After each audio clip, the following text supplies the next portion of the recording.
ton bise. Réveille ton bise. Tin, tin, tin. Réveille ton bise. Hello et bienvenue sur le podcast Réveille ton bise. Je suis Justine, mentor podcast et business. J'aide les entrepreneurs à développer un business qui leur ressemble grâce au Human Design et sans prospection grâce au podcast.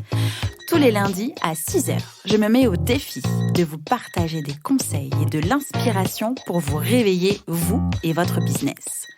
Est-ce que vous êtes prêts à attaquer cette nouvelle semaine à fond ? Moi, je le suis.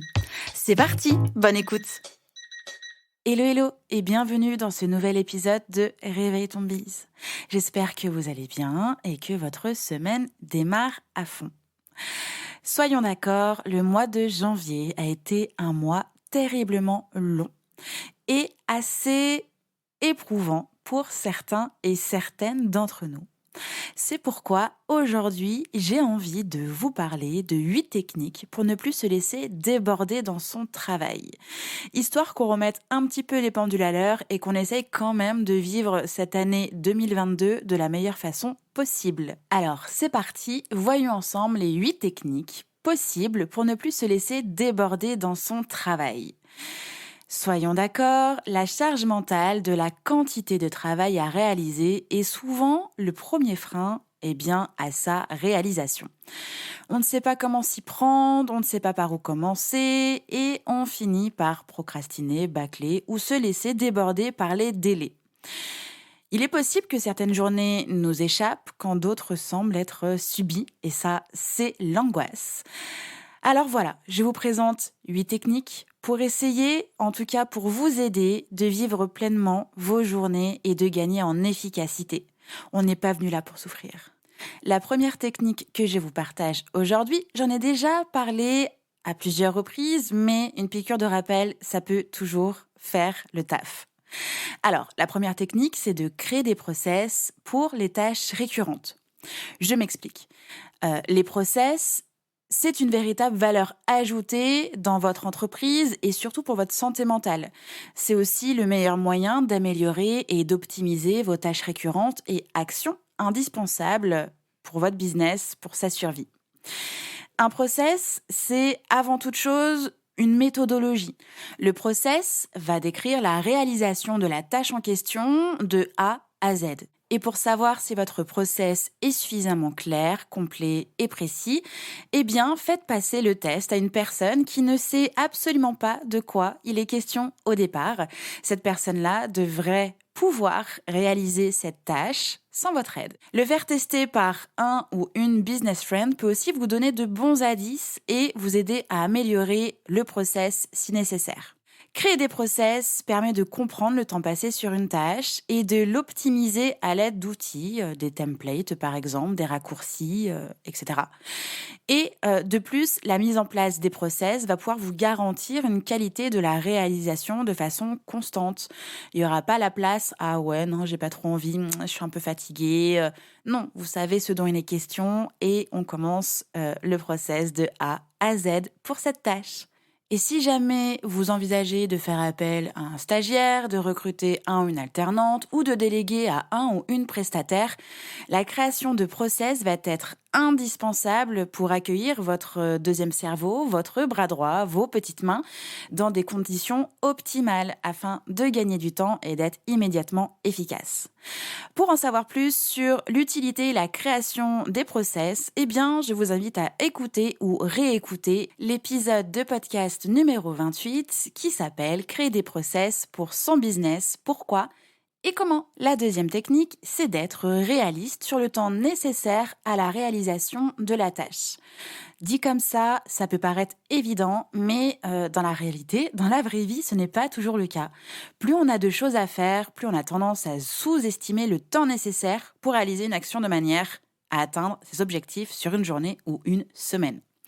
Au final, on peine à y arriver et on finit toujours soit avec du travail bâclé, soit avec des journées qui n'en finissent plus. On continue d'accumuler de la fatigue et puis aussi, ça engendre de la procrastination. C'est pourquoi c'est indispensable d'établir des délais réalistes et de prendre en compte les facteurs extérieurs comme la fatigue, le stress, votre charge mentale, etc.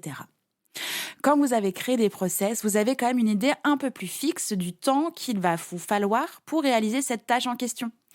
Dans ces cas-là, c'est ce temps qui doit être indiqué, qui doit apparaître sur votre agenda pour réaliser cette tâche. La troisième technique, qui n'est pas forcément une technique, mais c'est plutôt un disclaimer, c'est de comprendre qu'il faut arrêter le multitasking. Alors, désolé de vous décevoir, mais la productivité et le multitasking, c'est-à-dire être multitâche, eh bien, ce n'est pas du tout compatible. Personne n'est multitâche. Le multitasking, c'est par exemple, effectuer 2 tâches en même temps, comme écrire un article tout en naviguant sur Instagram, interrompre une tâche pour en faire une autre. Sachez qu'il faut 22 minutes en moyenne pour retrouver sa concentration avant que l'on soit interrompu. Si vous n'êtes pas tout à fait convaincu, je vous invite à regarder ou re-regarder la conférence TED de Caroline Huron, qui est psychiatre et chercheur en sciences cognitives à l'INSERM. Lors de cette conférence, elle a invité le public à visionner une vidéo avec pour seule consigne compter le nombre d'échanges de ballons. Je n'en dis pas plus, si jamais vous n'avez pas encore regardé cette vidéo, je vous laisse sur ce suspense absolument insurmontable. Il n'y a plus qu'à aller regarder la vidéo pour savoir si le comptage de ballons a été réussi. Mais quand même, je vais vous glisser un petit indice qui est que cette expérience démontre que pour apprendre à prioriser, eh bien, il faut oublier le multitasking. Notre cerveau n'est tout simplement pas adapté pour réaliser plusieurs tâches en même temps. Merci Caroline Huron. La quatrième technique est de faire des to-do list. Pour lutter contre cette émotion universelle qu'on appelle communément la flemme, c'est primordial d'avoir une vue d'ensemble des tâches que nous accomplissons au quotidien afin de pouvoir mieux les prioriser. Toutes les tâches, même la plus petite, consomment de l'énergie. Et ça peut vraiment vous donner l'impression qu'au bout du compte, vous allez courir après le temps et vous allez subir votre emploi du temps. Prenez 1 heure de votre temps, coupez toutes les distractions autour de vous et munissez-vous d'un carnet, d'un Google Doc, de votre carnet préféré, que sais-je. J'ai envie de dire Notion, et asseyez-vous, respirez et notez l'intégralité des tâches que vous réalisez au quotidien. Vos tâches professionnelles, mais aussi vos tâches personnelles. Tout doit y passer, de la lecture de vos mails à votre routine matinale, en passant par les activités du petit dernier, les courses pour la semaine, anniversaire de Tati Marcel. Bref, tout doit y passer. L'idée ici, c'est de littéralement vider et libérer votre cerveau de la charge mentale. Une fois que votre opération à cerveau ouvert est terminée, eh bien, c'est le temps de prioriser ces tâches en 4 colonnes. Colonne 1, glissez les tâches qui vous prennent moins de 2 minutes. Dans la colonne 2, les tâches prioritaires de la semaine. Dans la colonne 3, les tâches dont la priorité est moyenne mais qui doivent être réalisées dans le mois. Et dans la colonne 4, toutes les autres tâches, comme appeler notre merveilleuse Tati Marcel pour son anniversaire, par exemple. J'espère que vous avez compris que ce n'est pas juste une to-do list, une énième to-do list que l'on dresse sur un post-it et qu'on essaye de réaliser. C'est une to-do list intelligente, c'est une to-do list qui est réaliste et qui va vraiment vous permettre d'avancer. Ça peut être vraiment votre outil du quotidien. Par exemple, moi, j'utilise ma to-do list ultime sur Notion où j'ai mis en place des tâches récurrentes qui reviennent à date fixe pour me rappeler, par exemple, ma déclaration de TVA, mon chiffre d'affaires, pays Julie, etc., etc. Des choses qui doivent être faites à jour presque fixe chaque mois et qui, si ce n'est pas écrit quelque part, peut générer de la charge mentale. Si jamais vous souhaitez vous mettre à Notion et tester cette to-do list ultime, vous pouvez télécharger gratuitement ce template Notion prêt à l'emploi. Le lien de cette to-do list ultime sera en description de cet épisode. La 5e technique, c'est de tenter une autre approche, celle de la matrice d'Eisenhower. Eisenhower avait un mantra qui est « ce qui est important est rarement urgent et ce qui est urgent peut être rarement important ». C'est de ce constat que la matrice d'Eisenhower est née. Elle catégorise les tâches de la façon suivante. Alors, les tâches urgentes et importantes, comme un rendez-vous médical ou une urgence client. Les tâches importantes mais non urgentes, comme appeler un ami ou suivre une formation sur la gestion du temps, pourquoi pas. Les tâches urgentes qui ont peu d'importance. Donc ça, c'est les tâches qui sont souvent chronophages et qu'on peut aussi pensées inutiles, comme regarder ses notifications LinkedIn ou chercher ce super vase aperçu dans une émission de décoration. Ou encore les tâches qui ne sont ni urgentes ni importantes, mais qui sont inévitables. Et pour ça, il est conseillé d'y passer à peine 5% de son temps. La matrice d'Eisenhower est un outil puissant pour apprendre à prioriser vos tâches et elle va vous permettre de prendre de la hauteur et du recul sur votre quotidien. Pour aller plus loin sur ce sujet, vous pouvez écouter ou réécouter l'épisode 27 qui est apprendre à prioriser ses tâches pour gagner en efficacité. La 6e technique, ça va être de limiter les distractions. Si vous êtes sans cesse les yeux rivés sur votre smartphone, eh bien, les chiffres qui suivent devraient vous aider à décrocher. Des chercheurs et chercheuses ont étudié le lien entre la productivité et la proximité d'un téléphone auprès de 95 participants et participantes. Soit les participants et participantes l'avaient dans leur poche, soit le téléphone était posé sur le bureau à côté d'eux, à côté d'elles, soit il était enfermé dans un tiroir, mais quand même dans la même pièce, soit en dehors de la pièce. Comme vous l'imaginez déjà, plus le téléphone était loin de son propriétaire, plus le propriétaire en question voyait ses performances s'améliorer. Quand le téléphone est en dehors de la pièce, les performances s'améliorent même de 26%. Et ce n'est pas rien. Alors je vous invite dès aujourd'hui à soit mettre votre téléphone en mode avion ou en mode ne pas déranger, soit mettre votre téléphone quelque part dans votre bureau qui ne soit pas à portée de main ou à vue d'œil, ou clairement quand vous êtes en focus, quand vous êtes en train de réaliser quelque chose qui vous demande de l'investissement temps et énergie de cerveau, mettez votre téléphone ailleurs. On s'en fiche puisque de toute manière, ce n'est pas le moment ni de décrocher, ni de regarder Instagram. Allez, enchaînons avec la 2e technique. Ça va être de tenir compte de votre rythme. Organisez votre temps de travail en respectant votre fonctionnement. Ça peut être primordial, important et très puissant. Certaines sont plus efficaces le matin, d'autres l'après-midi. Certains ou certaines ont besoin d'une longue pause pour repartir de plus belle, alors que d'autres se démotivent s'ils s'arrêtent en cours de route. Et certains ont besoin de 4 cafés, perso j'en bois 5, dans la journée, alors que d'autres tournent à l'eau minérale ou au jus de pomme. On s'en fiche en fait de la boisson, ça veut dire simplement qu'on a chacun notre fonctionnement, nos habitudes, et que c'est en fonction de ça qu'on peut mieux entreprendre. Plusieurs petites pauses peuvent aussi vous rendre plus efficace par rapport à un long break, si jamais vous avez peur de vous arrêter et de pas réussir à repartir.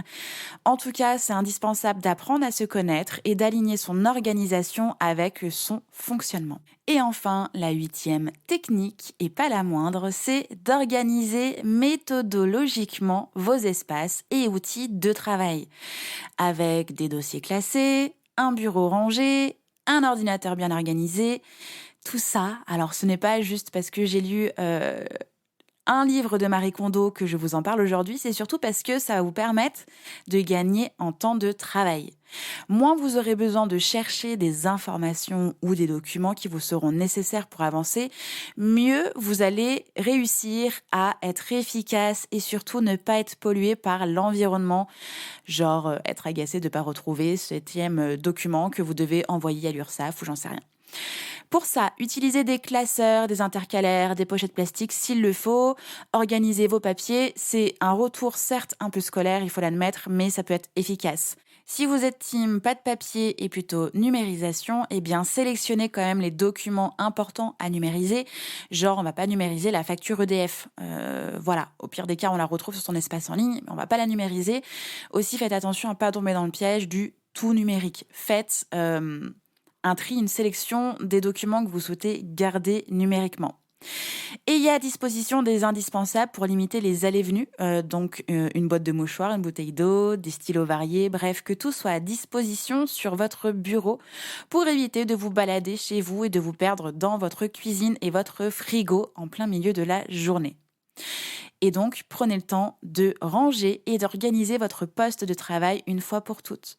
Je vous conseille aussi, lorsque vous avez terminé votre journée, c'est de ranger votre bureau pour que le lendemain, quand vous allez y revenir, vous soyez directement prêt à la tâche, prêt au boulot et surtout pas pollué avec tout le bazar de la veille. Et je vous assure que, vous allez gagner du temps, mais en plus, ça va être beaucoup plus agréable de vous installer à votre bureau quand tout est nickel. Résumons les 8 techniques. La première, c'est de créer des process pour les tâches récurrentes, mais pas que.